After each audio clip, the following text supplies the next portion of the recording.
Hey guys, welcome to today's video. So today I'm going to be cleaning my son's room. It's a little bit actually, today is the 1st of January, so it is New Year's Day, the day that I'm filming this. So Christmas happened and his room is a disaster zone, so I need to clean it. I've needed to pick it up for a while, but after the holidays, you know, it just gets insane. And so I'm going to pick it up, put the stuff away. So I figured I would take you all along with me. I love watching Clean With Me's, and I figured this one would be pretty satisfying to see, at least kind of my mom channel vibes. That's what I'm going for on this channel. Anyways, if you do enjoy, be sure to subscribe down below. Let me know, give this video a thumbs up. I can also do like house Clean With Me's, stuff like that. Anyways, without further ado, let's get into it.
Okay, so the room looks so much better. You can see the floor now.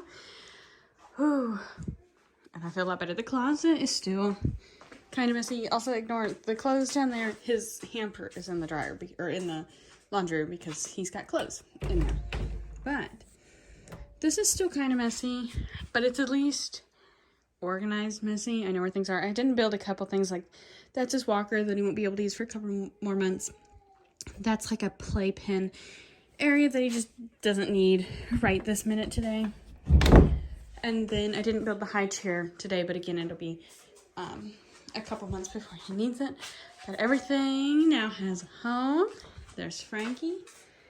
Hope that you enjoyed, and if you did, be sure you subscribe down below, and I'll see you all in the next one. Bye, guys.